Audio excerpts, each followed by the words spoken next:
ಎಲ್ಲರಿಗೂ ನಮಸ್ಕಾರ ಸ್ನೇಹಿತರೆ.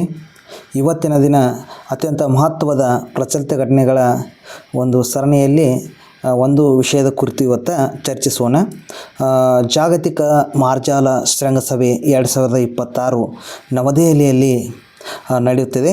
ಹಾಗಾಗಿ ಮತ್ತೆ ಅದು ಏನಪ್ಪ ಅಂದ್ರೆ ಸುದ್ದಿಯಲ್ಲಿದೆ. ಇದನ್ನು ನಾವು IBCA ಅಂಥೇಳಿ ಕರಿತೀವಿ, ಇಂಟರ್ನ್ಯಾಷನಲ್ ಬಿಗ್ ಕ್ಯಾಟ್ ಅಲಯನ್ಸ್ ಅನ್ನೋದು. ಇದನ್ನು ನಮ್ಮ ಪ್ರಾಜೆಕ್ಟ್ ಟೈಗರ್ ಒಂದು 50ನೇ ವರ್ಷಾಚರಣೆಯ ಒಂದು ಶುಭ ಸಂದರ್ಭದ ಸವಿನೆನಪಿನಲ್ಲಿ ನಾವು ಸ್ಥಾಪನೆಯನ್ನು ಮಾಡಿರ್ತೀವಿ.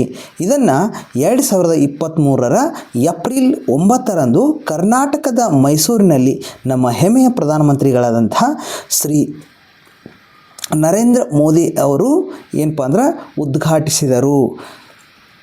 ಇದ್ರ ಬಗ್ಗೆ ತಿಳ್ಕೊಬೇಕಂದ್ರೆ ಇದರ ಪ್ರಧಾನ ಕೇಂದ್ರ ಕಚೇರಿ ನವದೆಹಲಿಯಲ್ಲಿ ಇದೆ. ಮತ್ತು ಇದರ ಒಂದು ನೇತೃತ್ವವನ್ನು ಸಹ ನಮ್ಮ NTCA ಅನ್ನುವಂಥದ್ದು ವಹಿಸ್ಕೊಂಡಿದೆ. ಅದೇ ರೀತಿ ಇದರ ಬಗ್ಗೆ ಇನ್ನೂ ಒಂದು ಮಹತ್ವದ ವಿಷಯವನ್ನು ತಿಳಿಬೇಕಂದರೆ ಇದರ ಒಂದು IBCA ಒಂದು ಪಾಲುದಾರಿಕೆಯಲ್ಲಿ ಸುಮಾರು 96 ರಾಷ್ಟ್ರಗಳು ಏನಪ್ಪ ಅಂದ್ರೆ ಈಗಾಗಲೇ ಇದರಲ್ಲಿ ತಮ್ಮ ಪಾಲುದಾರಿಕೆಯನ್ನು ಒಳಗೊಂಡಿವೆ ಮತ್ತು ಸದಸ್ಯತ್ವವನ್ನು ತೆಗೆದುಕೊಂಡಿದೆ ಅಂತ ಹೇಳಬಹುದು. ಅದೇ ರೀತಿ ಈ ಒಂದು IBCA ಅನ್ನುವಂತಹ ಈ ಒಂದು ಇಂಟರ್ನ್ಯಾಷನಲ್ ಬಿಗ್ ಕ್ಯಾಟ್ ಅಲಯನ್ಸಲ್ಲಿ ಹಲವಾರು ಪರಿಸರ ತಜ್ಞರು, ವನ್ಯಜೀವಿ ಪ್ರೇಮಿಗಳು ಇರಬಹುದು, ಅದೇ ರೀತಿ ನಮ್ಮ NGOಗಳಿರಬಹುದು, ಅದೇ ರೀತಿ ಇನ್ನೂ ಹಲವಾರು ಸಂಘ ಸಂಸ್ಥೆಗಳು ಇದರಲ್ಲಿ ಸಹಭಾಗಿತ್ವವನ್ನು ಪಾಲುದಾರಿಕೆಯನ್ನು ಹೊಂದಿವೆ.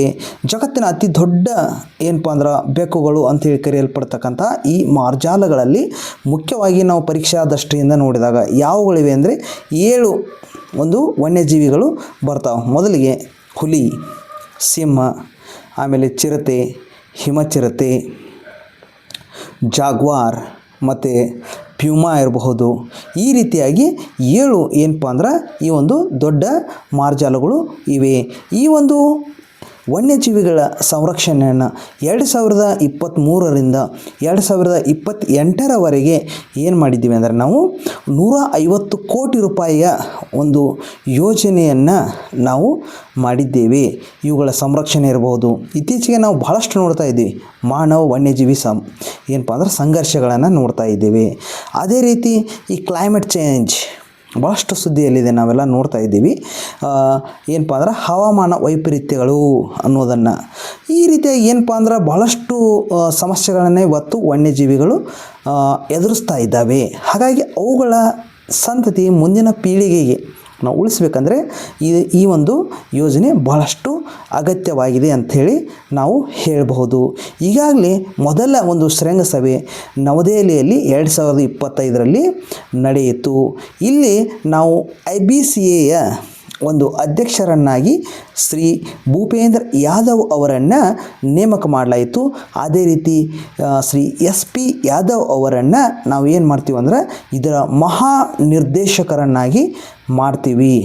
ಹಾಗಾಗಿ ಈ ಒಂದು ಪ್ರಚಲಿತ ಘಟನೆಗಳು ನಮ್ಮ ಎಕ್ಸಾಮ್ ದೃಷ್ಟಿಯಿಂದ ಭಾಳಷ್ಟು ಏನಪ್ಪ ಅಂದ್ರೆ ಉಪಯುಕ್ತವಾಗಿದೆ. ಹಾಗಾಗಿ ತಾವೆಲ್ಲರೂ ಇದರ ಬಗ್ಗೆ ಇನ್ನೂ ಹೆಚ್ಚಿನ ಮಾಹಿತಿಯನ್ನು ತಿಳಿದುಕೊಳ್ಳಿ ಅಂತ ಹೇಳ್ತಾ ನನ್ನ 2 ಮಾತುಗಳನ್ನು ಮುಗಿಸ್ತಾ ಇದ್ದೀನಿ.